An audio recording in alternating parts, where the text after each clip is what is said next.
আসসালামু আলাইকুম প্রিয় দর্শক, জানিয়ে দিব এখনকার আলোচিত সকল দেশীয় খবর। শুরুতেই জানিয়ে দেব সংবাদ শিরোনামগুলো। সম্পত্তি বণ্টন নিয়ে বিরোধ, অবশেষে ৩০ ঘণ্টা পর বাবার দাফন। প্রশাসনের লোকেরা বলেছিল মুখ বন্ধ করো, জিতিয়ে দেব, কিন্তু আপোষ করিনি বললেন নাসরুদ্দিন পাটোয়ারি। জানাবো তারেক রহমানকে অভিনন্দন।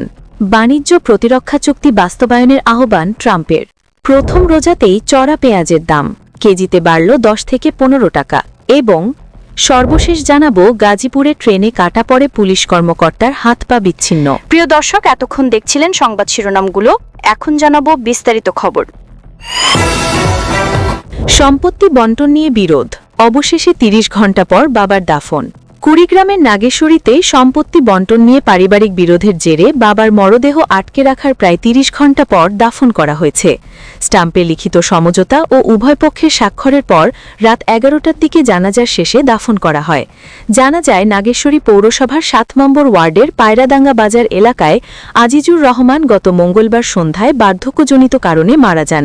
পরদিন বুধবার বেলা ১১টায় জানাজার সময় নির্ধারণ করে এলাকায় মাইকিং করা হয়, কিন্তু সম্পত্তির ভাগ বাটোয়ারা নিয়ে প্রথম ও দ্বিতীয় স্ত্রীর সন্তানদের মধ্যে বিরোধ দেখা দিলে নির্ধারিত সময়ে জানাজা অনুষ্ঠিত হয়নি।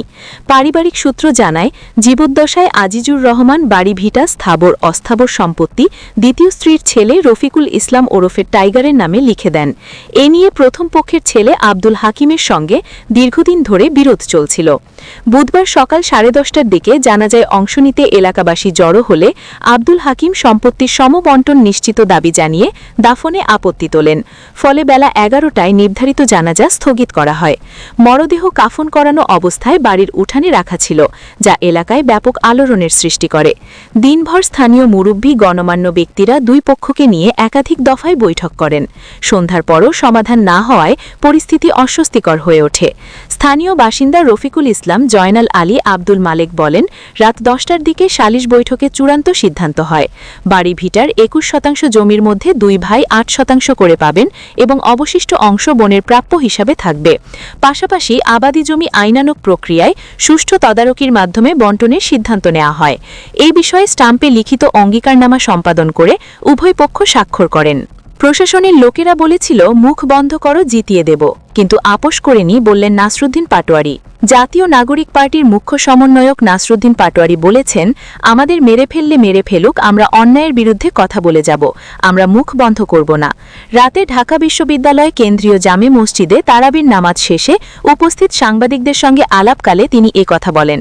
শ্রদ্ধা সমাপ্ত জাতীয় নির্বাচনে ঢাকা ৮ আসনে প্রার্থী বলেন, নির্বাচনের সময় আমার কাছে অনেক ক্রিমিনাল এসেছে, বলেছে আমাদের সঙ্গে ডিল করো। অনেক ব্যবসায়ী এসেছে, বলেছে তাদের সঙ্গে ডিল করো। প্রশাসনের লোকজন এসেছে, বলেছে তুমি মুখ বন্ধ করো, আমরা তোমাকে জিতিয়ে দেব, কিন্তু আমি কারো সঙ্গে আপোষ করিনি।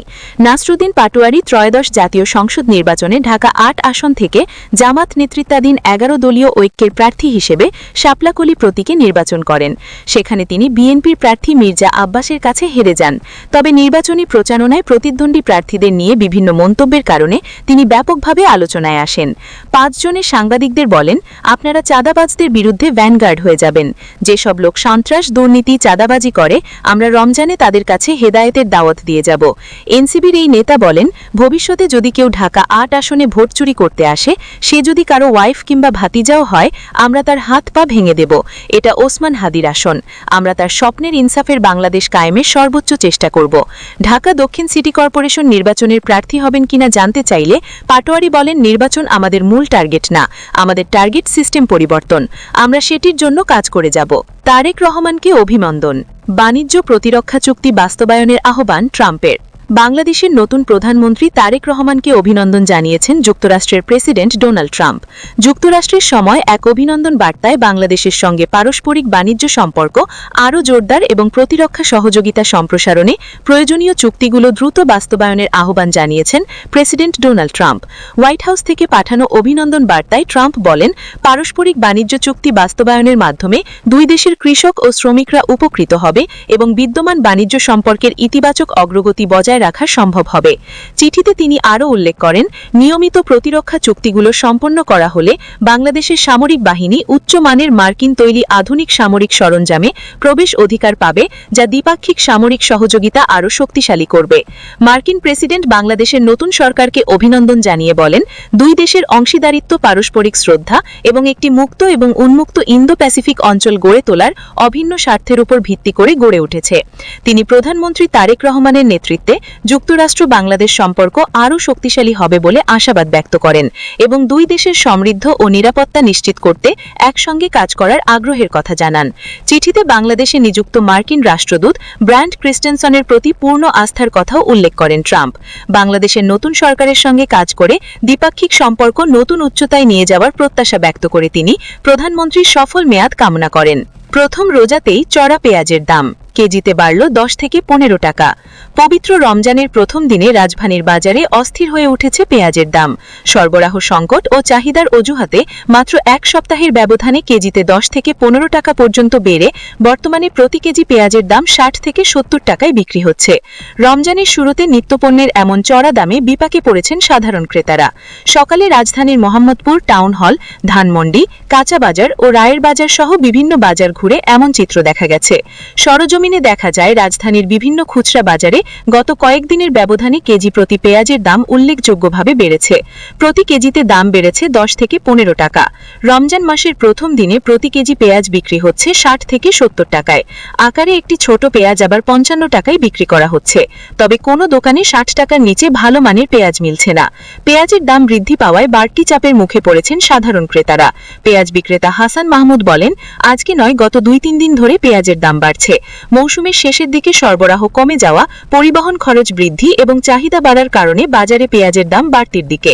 রমজানকে কেন্দ্র করে পাইকারি বাজারে চাহিদা বেড়ে যাওয়ায় খুচরা বাজারেও এর প্রভাব পড়েছে।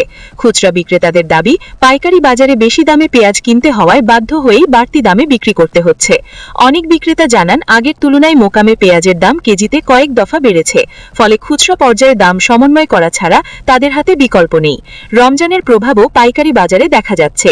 এদিকে মারুফ হাসান নামে এক ক্রেতা বলেন, রমজান এলেই ব্যবসায়ীদের ক্রেতাদের পকেট কাটার ধান্দা থাকে। গত সপ্তাহে আমি 100 টাকার নিচে 2 কেজি পেঁয়াজ কিনেছি, আর আজকে দাম যাচ্ছে 130 থেকে 140 টাকা। রিকশা চালক মোহাম্মদ শুকুর আলামিন বলেন, ভ্যানগাড়ি থেকে 2 দিন আগে 50 টাকা কেজি দরে কিনেছি। আমার ছোট পরিবার সপ্তাহখানেক চলে যাবে, তারপর তো বেশি দামেই কিনতে হবে। রোজার সময় দাম বাড়বে এটা তো জানতাম। ব্যবসায়ীরা রোজা আসলেই দাম বাড়িয়ে দেয়। গাজীপুরে ট্রেনে কাটা পড়ে পুলিশ কর্মকর্তার হাত পা বিচ্ছিন্ন। গাজীপুরে জয়দেবপুরে ট্রেনে কাটা পড়ে পুলিশের এক উপপরিদর্শকের হাত পা শরীর থেকে বিচ্ছিন্ন হয়ে গেছে। পরে মুমূর্ষ অবস্থায় তাকে উদ্ধার করে হাসপাতালে নেওয়া হয়েছে। বৃহস্পতিবার বেলা 11:30টার দিকে জয়দেবপুর রেলওয়ে স্টেশনে 4 নম্বর লাইনে দুর্ঘটনা ঘটে। আহত পুলিশ কর্মকর্তার নাম মোহাম্মদ হাবিব। তিনি পুলিশের ঢাকা রেঞ্জের গাজীপুর জেলায় কর্মরত ছিলেন। প্রত্যক্ষদর্শীরা জানায়, বৃহস্পতিবার বেলা 11:30টার দিকে জয়দেবপুর রেলওয়ে জাংশনের 4 নম্বর লাইন ধরে দক্ষিণ দিকে হাঁটছিলেন এসআই হাবিব। এই সময় উত্তর দিক থেকে ঢাকাগামী রাজশাহী কমিউটার চলন্ত ট্রেনের নিচে পড়ে যান তিনি। দুর্ঘটনায় তার হাত পা, ডান হাত ও ডান পা বিচ্ছিন্ন হয়ে যায়। এই সময় স্থানীয়রা তাৎক্ষণিকভাবে তাকে উদ্ধার করে গাজীপুরের শহীদ তাজউদ্দিন আহমেদ মেডিকেল কলেজ হাসপাতালে ভর্তি করেন। বর্তমানে তিনি সেখানে চিকিৎসাধীন রয়েছেন। জয়দেবপুর রেলওয়ে পুলিশ ফাঁড়ির এসআই মোহাম্মদ কাইয়ুম আলী জানান, পুলিশ কর্মকর্তা হাবিব ট্রেনে কাটা পড়ার সাথে তাকে দ্রুত উদ্ধার করে হাসপাতালে পাঠানো হয়েছে। সেখানে তিনি চিকিৎসাধীন রয়েছেন। প্রিয় দর্শক, এই ছিল এখনকার গুরুত্বপূর্ণ নিউজ। আরও গুরুত্বপূর্ণ নিউজ নিয়ে ফিরছি কিছুক্ষণের মধ্যে। নিউজগুলো সবার আগে দেখার জন্য এই চ্যানেলটি সাবস্ক্রাইব করে আমাদের সাথে থাকুন। ধন্যবাদ।